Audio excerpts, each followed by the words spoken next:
जिसमें आप इस ज्ञान से परिचित होंगे परमात्मा हमें क्या समझाना चाहते थे और हमें क्या बताने के लिए आए थे और हम कर क्या रहे थे, हमने करना क्या चाहिए था, उसमें आपका कलेजा भर होगा। आपको पिछला गया हुआ जीवन नरक दिखाई देगा और इतना पश्चाताप बनेगा, आपकी आत्मा सिर उठेगी।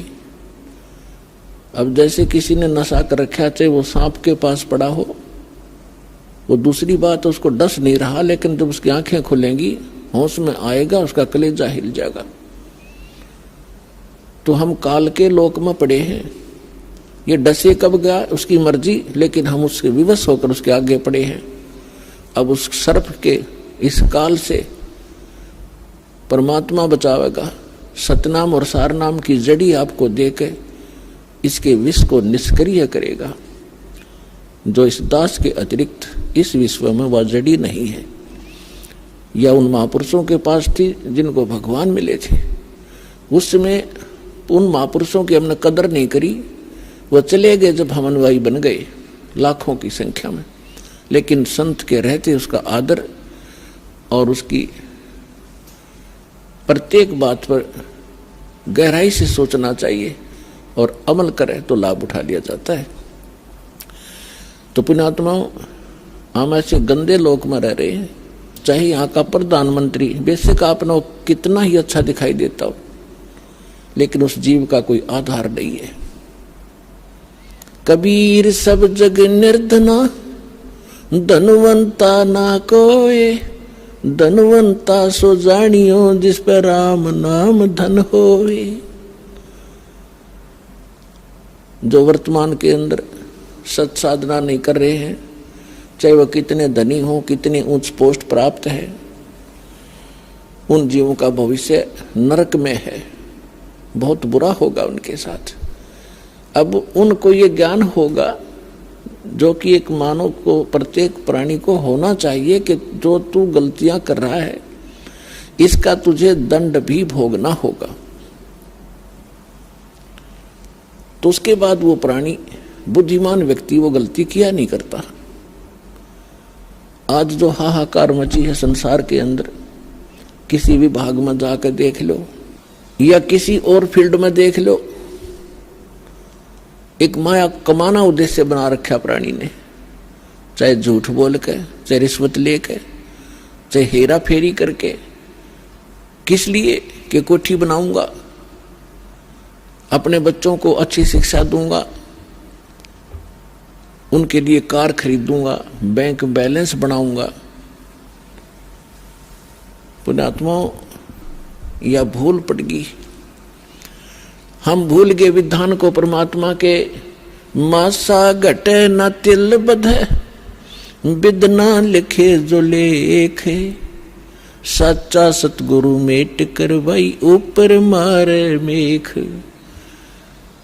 जब तक हम परम संत की शरण में परमेश्वर की रजा ग्रहण नहीं करते, तब तक हम केवल अपना किया कर्म ही प्राप्त करते हैं। उसके अंदर एक नए पैसे का कोई भी परिवर्तन नहीं हो सकता। यदि कोई 2 नंबर का पैसा इकट्ठा करके धनी बनना चाहता है, पुण्यात्माओं, समय आने पर उसके लिए बहुत बुरी बनेगी। बहुत से प्रमाण हमारे पास है और प्रत्येक व्यक्ति जब इस ज्ञान को सुनता है उसको अपने किए कर्म का आभास भी होता है।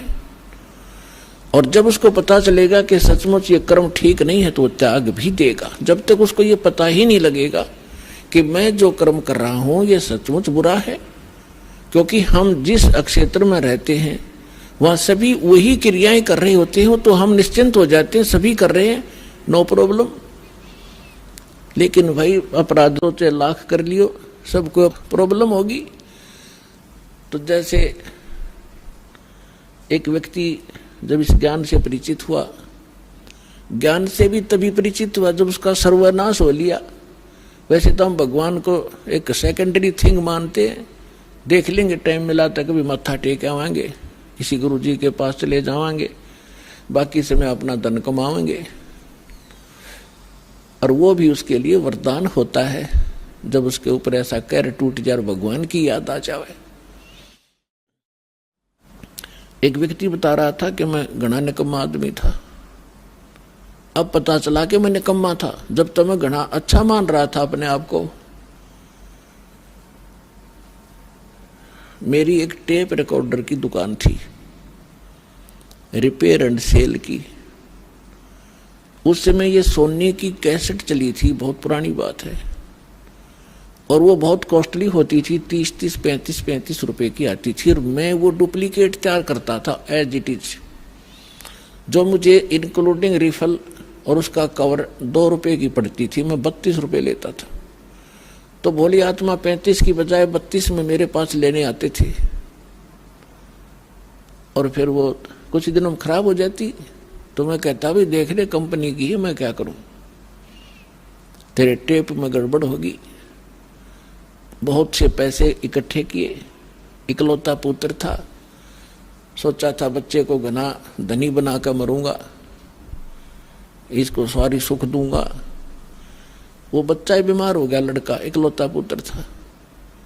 आसपास के डॉक्टरों को दिखाया, इलाज शुरू हो गया। इसके पैरेलल झाड़े झपटों वालों के पास भी, और अपनी जो पूर्व पूजा करते थे उनके परंपरागत पूजाएं थी वहां भी सब क्रियाएं करवाई।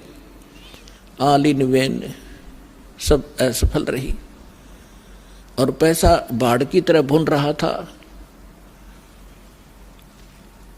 फिर बच्चा बहुत कमजोर हो गया।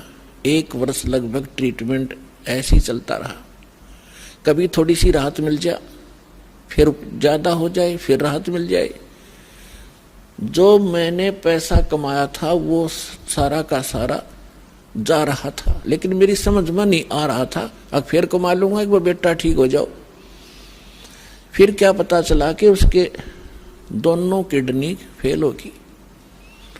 ऑल इंडिया इंस्टीट्यूट दिल्ली ले गया।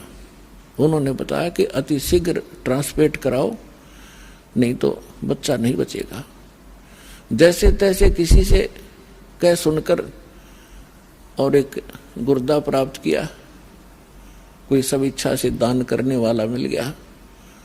फिर भी उसके खर्चा बहुत हुआ, यानी उस समय 3.5 लाख रुपए मेरे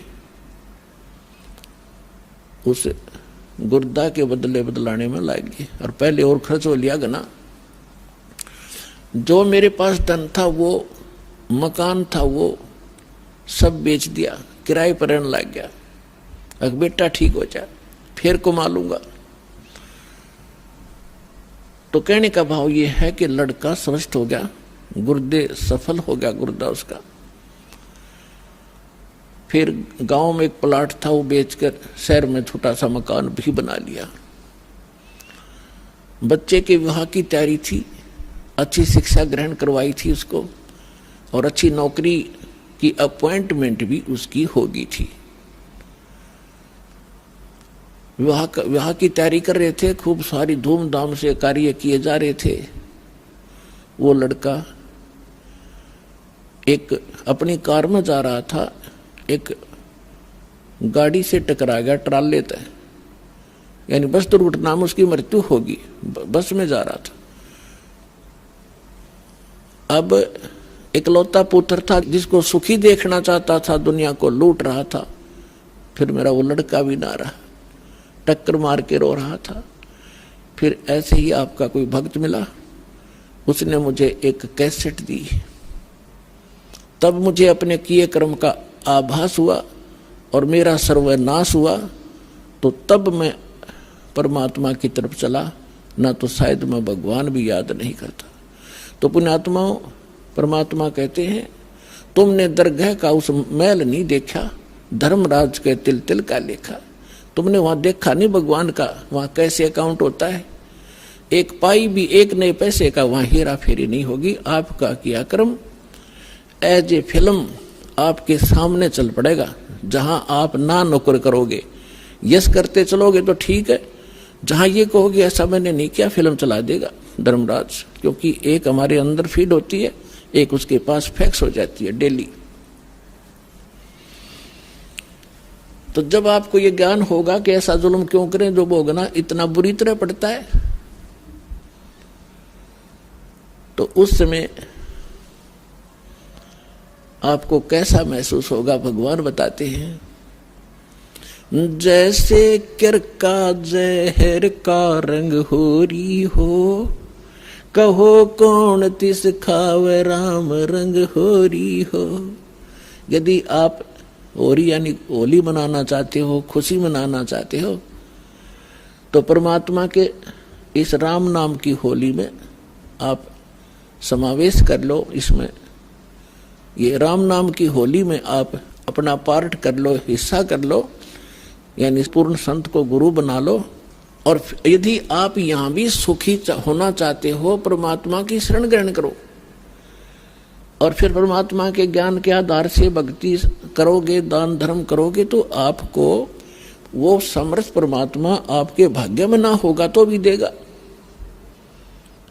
हम जब तक परम संत के माध्यम से और परमेश्वर उस परम अक्षर ब्रह्म कबीर परमेश्वर की शरण ग्रहण नहीं करते, तब तक हम अपना केवल जो पूर्व जन्म का संस्कार है वही प्राप्त होता है। चाहे बुरा है तो बुरा मिलेगा, अच्छा है तो अच्छा मिलेगा। और जो पुण्यकर्मी प्राणी हैं, आज वो बड़े बड़े सेठ बने हैं, कोई राजनेता बना है, कोई अभिनेता बना है, कोई IAS IPS बना है, कोई डॉक्टर इंजीनियर बना है, कोई जज बना है, कोई एडवोकेट बना है, तो ये पिछले जन्म के घने पुण्यकर्मी प्राणी हैं। और ये सारा जीवन खोटे कर्म करें, चलो सभी तो नहीं करते, चाहे वो सारे जीवन में कितनी गलतियां करें, कितने 2 नंबर के काम करें, उनके पिछले पुण्य उनको प्राप्त होंगे ही होंगे। और उनको एक सबसे बड़ा धोखा ये रहेगा कि हमारा कुछ बिगड़ा को नहीं, हमारा क्या बिगड़ गया, वो फलाने ने ऐसा कर दिया, दकड़ियों ने ऐसा कर रहा था, राज भी वो सुखी है, तो उनके साथ साथ और भी उसी आग में गिरते चले जाएंगे।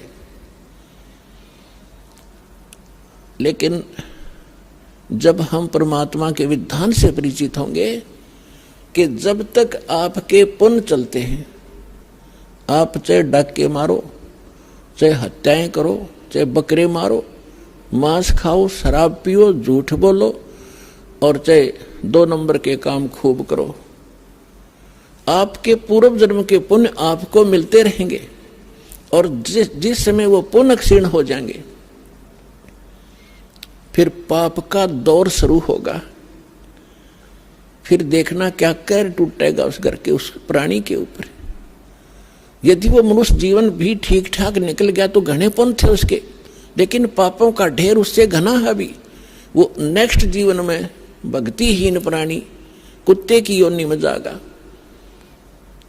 और फिर उसके सिर में कीड़े पड़ेंगे, वहां कोई ट्रीटमेंट करनी आ नहीं पाओगा उसको। तो पुण्यात्माओं, ये कोई डूम बाट के गीत नहीं है कि वैसे ही आपके सामने बेतु की बकवाद की जा रही है। परमात्मा का वो गूढ़ रहस्य और यथार्थ विधान आपके रूबरू किया जा रहा है, जो खुद भगवान ने बताया और जिनको परमात्मा मिले उन महापुरुषों ने बताया। और ये दास केवल एक टेप रिकॉर्डर का काम कर रहा है, उनके बताए ज्ञान को एज इट इज आपके सामने बोल रहा है। अब परमात्मा बताते हैं, कबीर लूट सको तो लूटियो, राम नाम की लूट, पीछे फिर पछताओगे भाई प्राण जहांगे छूट। वो पृथ्वीपति चकवे गए जिनके चक्कर चलंत, रावण सरीखे कौन गिने भाई ऐसे गए अनंत। राम रटत दारिदर भलो, टूटी घर की छान, वो कंचन मैल किस काम के, जहाँ भक्ति नहीं भगवान। राम रटत कोड़ी भलो, चू चू पड़े जो चाम, वो सुंदर दे किस काम की, जा मुख नाही नाम। कबीर जिव्या तो वाए भली, जो रटे हरि नाम, नहीं तो काट के फेंक दियो ये मुख में भलो ना चामे। पुण्यात्माओं, जिह्वा कितनी काम की चीज है, हर प्रकार के टेस्ट बता देती है, खाने में सहयोग देती है, परमात्मा का गुणगान करती है। यदि हम इसका यथार्थ यूज नहीं करते, सही प्रयोग नहीं कर रहे हैं, जैसे सारा दिन झूठ बोले, पेट के लिए अटपट करते हैं, किसी का गलत गवाही देकर उसको सजा प्राप्त करवा देते हैं अपनी इस जुबान से, तो ये जुबान आपके लिए सबसे बड़ी दुश्मन से दोएगी और अगले जन्म में आपको पशु योनि में भेज दिया जाएगा। जुबान होगी लेकिन इसको आप बोल नहीं सकोगे। तो परमात्मा कहते हैं यदि भक्ति नहीं करते हो, परमात्मा की गुणगान नहीं करते हो, इसके अतिरिक्त आप केवल रोजी रोटी या किसी अन्य को सताने के लिए जिह्वा का प्रयोग करते हो। कबीर साहब कहते हैं हितै पराई आत्मा जीभ बांध तलवार। एक तगड़ा व्यक्ति एक कमजोर व्यक्ति को ऐसा वचन बोल देता जुबान से, अब उसकी पार तो बसाए नहीं, क्योंकि हर तरह से उसे तगड़ा है, बलशाली भी है, वैसे भी राज में पहुंच है, तो वो व्यक्ति उसको प्रत्युत्तर ना दे करके बैठ कर रोता है अपने घर पे, उसकी आत्मा दुख पाती है। तो उसने उस जीभ से तलवार का काम कर दिया, उस आदमी की आत्मा काट दी। उसके बैड काउंट में लिखिएगी, बेशक वो गरीब ना बोल सकता, परमात्मा सारी सुनता है। कहते हैं चिट्टी पायल बाजा पैर साहिब सुनता है सब लहर। तो इस प्रकार हम इन सभी क्रियाओं से जो परिचित होंगे उसके विषय में बताया है कि फिर हम ये गलतियां नहीं करेंगे और हम केवल भक्ति करेंगे।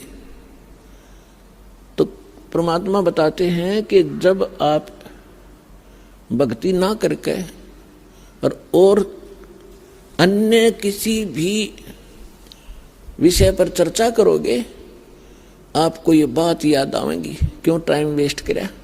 अपने कोई भक्ति करेंगे या नित्यनेम करेंगे या मंत्र जाप करेंगे, ना अपनी कोई पुस्तक धार्मिक वो पढ़ेंगे, उससे पुण्य बनेंगे। इसके अतिरिक्त हम जो भी करते हैं बोलते हैं वो व्यर्थ है, वो यूजलेस है। इसलिए सभी संतों ने इस बात को समर्थन दिया है कि परमात्मा की भक्ति करो, बाकी आप जितना भी क्रिया इसके अतिरिक्त करते हो ये आपको लाभ नहीं देगी। अब जैसे आपने सुना था कि जैसे कर का जहर का रंग होरी हो, कहो कौन तिस खाव राम रंग होरी हो। अब जैसे जरा सा भी कोई पाप आप करोगे, आपको ऐसा लगेगा जैसे ये विष का कण है। जब आपको ये पता है कि ये वस्तु जो पदार्थ यहाँ पर गिरा है ये विष है और उसका एक कण भी पड़ा हो और विष के अवगुण से आप परिचित हैं, उसकी हानि से परिचित हैं, उसका एक कण किरका कहीं गिरा हो, क्या आप उठाकर जीभ का लगाओगे? उसको उठाकर ऐसे स्थान पर दबाओगे किसी और के भी हाथ ना लग जा और अपने हाथ में भी 6 साबुन से धोओगे। तब आपको जब ये ज्ञान होगा कि आप जो क्रियाएं कर रहे हो एक परमात्मा की भक्ति ना करके 2 नंबर के काम करते हो, मांस खाते हो, शराब पीते हो, हुक्का पीते हो या और कोई दुराचार करते हो, आपको वो विष का कण दिखाई देगा। और जो व्यक्ति बुद्धिमान होता है, जैसे बालक तो गलती करते हैं, वो विष भी खा जाते हैं, मर जाते हैं, खाएंगे तो मरेंगे भी। और जब वो बच्चे बुद्धिमान होते हैं, कुछ सियाने होते हैं, फिर उनको पता चल जाता है कि ये सर्प है, ये बिजली है, ये विष है, और पहले वो उन्हीं को पकड़ लेता और मर जाता है। जब वो समझदार होता है तो स्वयं भी दूर भागता है और अन्य को भी सतर्क करता है कि बिजली का तार गिरा है, इससे दूर हो जाओ। और छोटा बालक होता है, जब तक बुद्धि काम नहीं करती उसको पकड़कर मर जाता है। सर्प को भी छू लेता, पकड़ लेता है, उसको डस जाता है, वो मृत्यु को प्राप्त हो जाता है। और जब वो बच्चा बड़ा हो जाता है, उनके अवगुणों से परिचित हो जाता है, उसकी बुद्धि काम करने लग जाती है, तो फिर वो स्वयं भी बचता है, अन्य को भी सतर्क कर देता है। ठीक इसी प्रकार ये समाज सारा बालक बुद्धि का है। जब तक ये तत्व ज्ञान से परिचित नहीं है, परमात्मा के विधान से परिचित नहीं, तो सभी विष खा रहे हैं, सर्प की पूंछ पकड़ रहे हैं और बिजली के तारों को हाथ लगा रहे और मर रहे हैं। अब इस ज्ञान से, इस तत्व ज्ञान से आपका कलेजा हिल जाएगा। और इतना ज्ञान समझ के भी कोई नहीं मानता है तो महामूर्ख, और फिर उसका कोई ट्रीटमेंट नहीं, वो तो गधा ही है, इस जीवन में भी गधा है। जब हमें प्रत्यक्ष दिखाई देता है कि परमात्मा हमारे साथ हो जाएगा, तो हमें कोई दुख नहीं रहे। राजा भी भगवान की खोज में फिरता है, कोई संतों से मिलता है, कोई जंतर मंत्र कराता है। राजा से बड़े तो आप नहीं हो सकती प्रजा, ना सुखी हो सकती जैसा तुम मानते हो। राजा भी अपनी आपत्ति में परमात्मा की आड़ लेता है और आपको सीधा ही भगवान मिल रहा, तो फिर आपका कौन सी कमी आवेगी, ये विचार करने की बात है। पहले तो दास आपको परमात्मा के विधान और इस ज्ञान से इतना परिपूर्ण कर देगा कि आपके हृदय में ये पक्की बात समा जाएगी कि कबीर इज गॉड, और ये रियलिटी है, वास्तविकता भी है। और फिर ये ऐसा प्रमाणित कर दूंगा कि ये भक्ति है, ये विधि है भक्ति की, और विधि नहीं है। आप बुद्धिमान हो, हमारे पास सदग्रंथ हैं, प्रमाण हैं, जिन महापुरुषों ने ये मंत्र जाप किया उनका उद्धार हुआ, वो मोक्ष हुआ, हम भी मानते हैं ये मुक्ति प्राप्त हुई इनकी। उनके अतिरिक्त कोई मोक्ष प्राप्त प्राणी नहीं है, चाहे वो सिद्धि कितनी ही कर गया हो, चाहे वो कितने चमत्कार दिखाकर मर गया हो, लेकिन वो मोक्ष प्राप्त नहीं है। तो फिर कौन सी समस्या रहेगी? फिर मूर्खता की। जानबूझ साची तजय और करे झूठ तेने, ताकि संगत है प्रभु फिर सोपन में बिना दे। जो इतना ज्ञान समझकर फिर गलतियों पे गलती करता है तो बुद्धिमान व्यक्ति नहीं है, वो तो जानबूझ कर बकवाद कर रहा है। अब परमात्मा क्या बताते हैं? राम नाम रटते रहो, राम नाम रटते रहो, जब तक घट में प्राणे, कब हो तो दीन दयाल के हे भनक पड़ेगी कान। अब परमात्मा की भक्ति में आगे बढ़ने के कुछ फार्मूले हैं जिससे आप स्थिर रहोगे। इन फार्मूलों को, इन पॉइंट्स को आपने याद रखना पड़ेगा। जैसे कुछ भक्त आते हैं,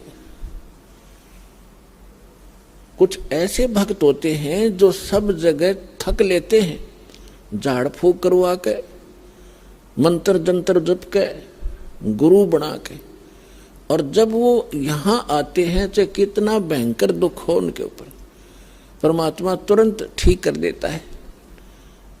अब उनकी तो फिर परमात्मा की रजा होगी, उन कोई और ठिकाना नहीं रहा, भगवान से अतिरिक्त कोई जगह दिखाई नहीं देती। मालिक को सब पता है, अंतर्यामी है वो परमात्मा, वो दूर तक जानता है कि आने वाली आत्मा क्या उद्देश्य लेकर इस दरबार में आई है, उसी तरह से उसका उपचार होता है।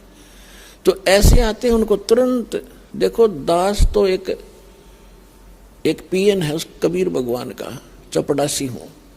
आपकी अर्जी दास के पास आती है, दास उस परम पिता की टेबल पर रख देता है।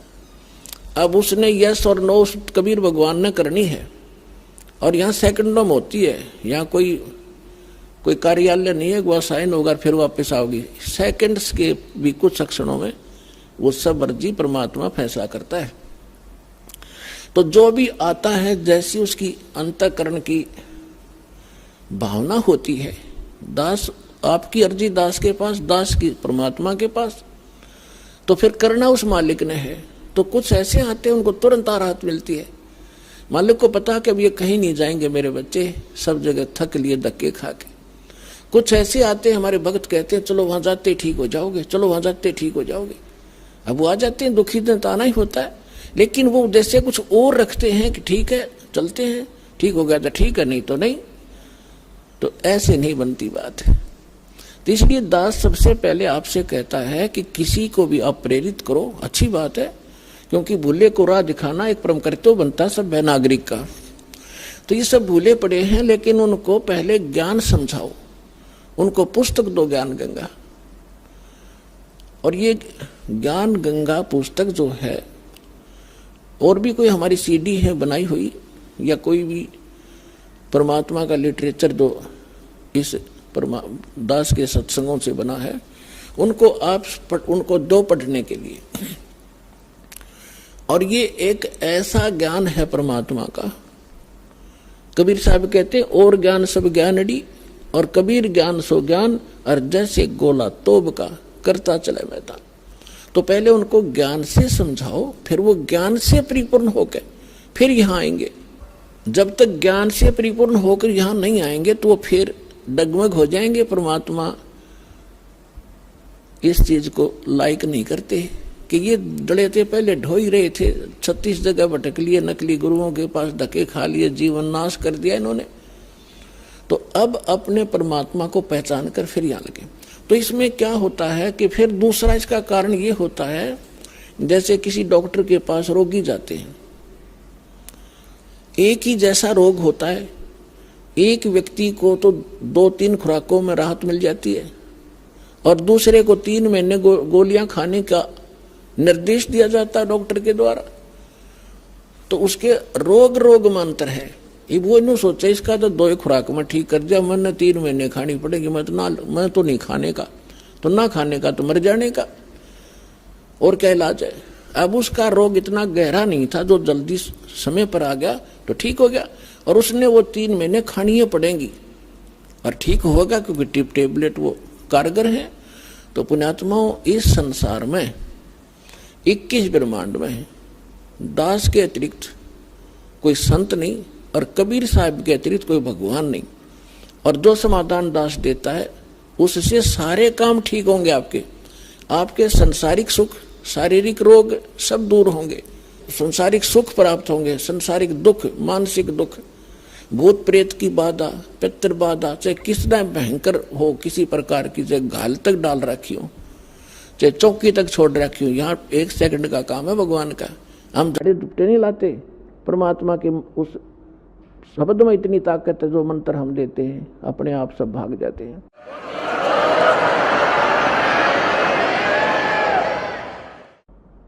फिर कहते हैं धीरे धीरे रे मना, धीरे सब कुछ होवे, माली सींचे 100 घड़ा, समय आवे फल होवे। अब ये फार्मूले आपने याद रखने इस मार्ग पर कि धीरे धीरे रे मना, धीरे सब कुछ हो। आप बच्चे को स्कूल में भेजते हो प्रथम कक्षा में, और फिर उसको परिपूर्ण ज्ञान प्राप्त कराने के लिए, रोजी रोटी के योग्य बनाने के लिए 20 वर्ष तक, 15 वर्ष तक फ्री छोड़ देते हो। BA करके फिर वो 5-4 वर्ष का कोर्स भी करता है, और फिर 2 रोटी का साधन उसको बनता है। अगर वो सफल हो जाता है और बढ़िया होता है, फिर सारा उसका जीवन रोजी रोटी की समस्या हल हो जाती है। ठीक इसी प्रकार आपने ये आम का बीज बोया है, भक्ति, सत भक्ति। अभी तक आपने बबूल बो रखी थी, और बबूल बीज का ये आशा कर रहे थे कि हमें आम मिलेंगे मीठे मीठे, तो बबूल के तो काटे ही मिलेंगे, आम की इंतजार, आम की आशा व्यर्थ थी। तो जितने भी ये संत हैं, पंथ हैं और श्रद्धालु हैं, ये बेचारे उनको संत मानकर चले गए, उन्होंने राम नाम दे दिया, अब बीज दे दिया आम का कह के, और है वो बबूल का। उन बीज भी दिया, यानी साधना भी कर रहे हैं, जैसा गुरुजी बता रहे हैं, वो फल भी रहा है। कुछ कहते हैं हमें ऐसे दिखाई देता है, प्रकाश दिखता है, वो प्रकाश से का बीज दे रखा है तुम्हारे से। प्रकाश यु काल है, ज्योत स्वरूपी निरंजन। तो आम का बीज कहकर सतलोक सतपुरुष की कथा सुना के आपको बीज दे दिए, काल के 5 नाम काल के जानो, ये राधा स्वामी वाले, और सभी आस लगाए बैठे में सुख होगा, हमें मोक्ष मिलेगा, सपने में भी इंतजार मत करना। बीज आम का बीजिए, और फिर वो प्रोसेस अपनाइए जो एक बीज को बो के पेड़ बनाने तक जो क्रियाएं की जाती है, और फिर देखना। तो अब आपको आम का बीज मिला है, इसको बोइए, बीज दिया, अब इसकी सिंचाई कीजिए, इसकी सुरक्षा कीजिए। अब सिंचाई क्या है? देखो पुण्यात्माओं, दास इस मार्ग का मास्टर है, इस मार्ग का डॉक्टर है। आप सभी विद्यार्थी हो, दूसरे शब्दों में आप जन्म मरण के रोगी हो।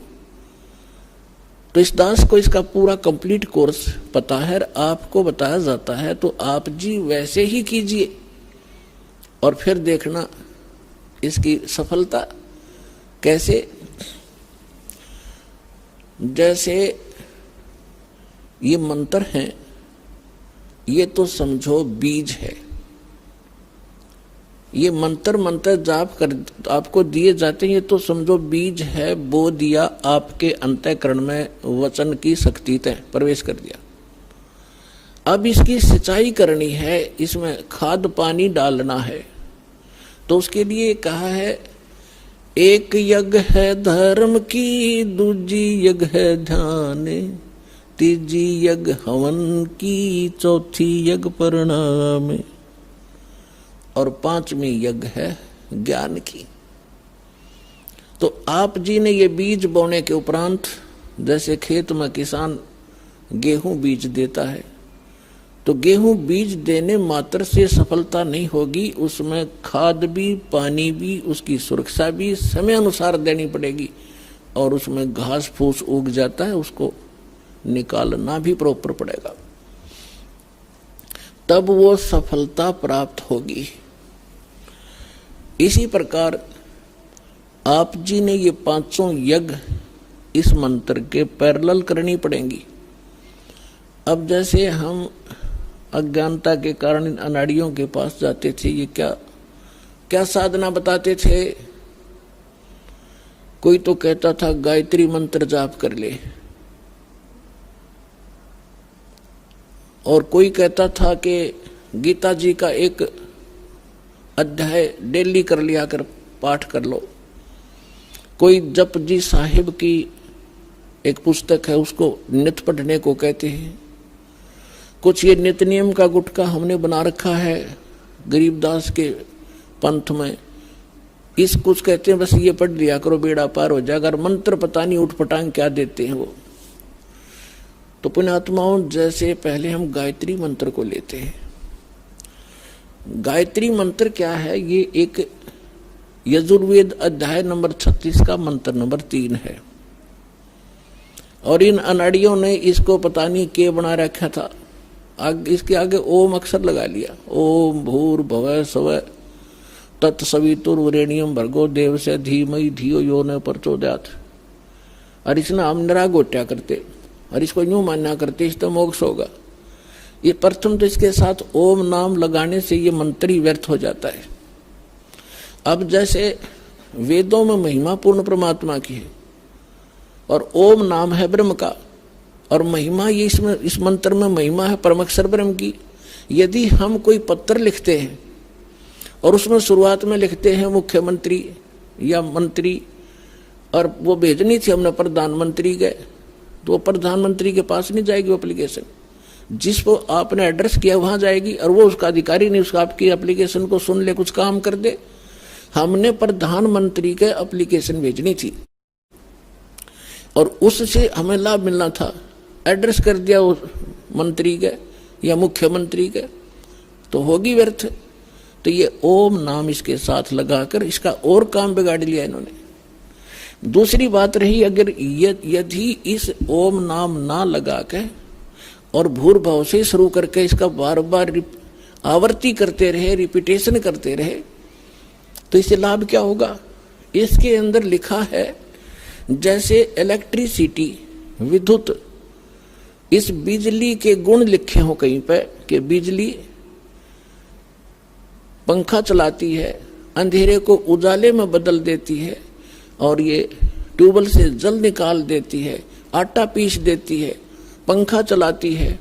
तो इसके गुण लिखे हैं ये, इसको चाहे श्लोक बना लो, इसकी चाहे कविता बना लो, चाहे इसका कोई भजन शब्द बनाकर ढोलक पीट के गा लो, चाहे सारंगी ठागा हारमोनियम बांध के गा लो, वो गुण चाहे वैसे बता लो कि बिजली पंखा चलाती है, बिजली अंधेरे को उजाले में बदल देती है, ट्यूबवेल से जल निकाल कर सिंचाई कर देती है, और बिजली आटा पीस देती है, पशुओं का चारा काट देती है। तो ये गुण तो उसके अंदर विद्यमान है। इसने एक बार पढ़ लो, चाहे इसने सारी उम्र बांच लो, वो गुण उसमें विद्यमान है। पर वो प्राप्त कैसे होंगे आपको? वो गुण प्राप्त कैसे हो, वो मेथड कौन सा है, वो भिन्न है। ये तो ज्ञान हो गया, ज्ञान यज्ञ है ये कि इस वस्तु में ये गुण है। अब वो प्राप्त कैसे हो वो गुण, उसके लिए सारा तरीका ही अलग है। उसके लिए उस ऑफिस का पता चाहिए जहां से वो कनेक्शन मिलता है। वहां फिर जाकर वो कहेंगे ये फार्म भरो, ये फॉर्मेलिटी लाओ, वो सारा पूरा करके एप्लीकेशन लगाओ, समय आने पर आपका कनेक्शन मिल जाएगा। तो जो गुण गाया करते थे आप उस बिजली के, अब आपको वो प्राप्त होने शुरू हो गए। फिर गाओ चाहे मत गाओ, वो गुण आपके शुरू हो गए। और फिर भी वो अच्छा है, भाई बिजली बटन दबा दे, इतना ज्ञान तो रहना ही चाहिए कि बल्ब जगाना है ये बटन दबाओ, मोटर चलानी है ये दबाओ। ज्ञान यज्ञ फिर भी पैरेलल रहेगी, तो वो आपको सहयोग देगा। लेकिन जब तक कनेक्शन नहीं मिलेगा वो लाभ प्राप्त नहीं होंगे।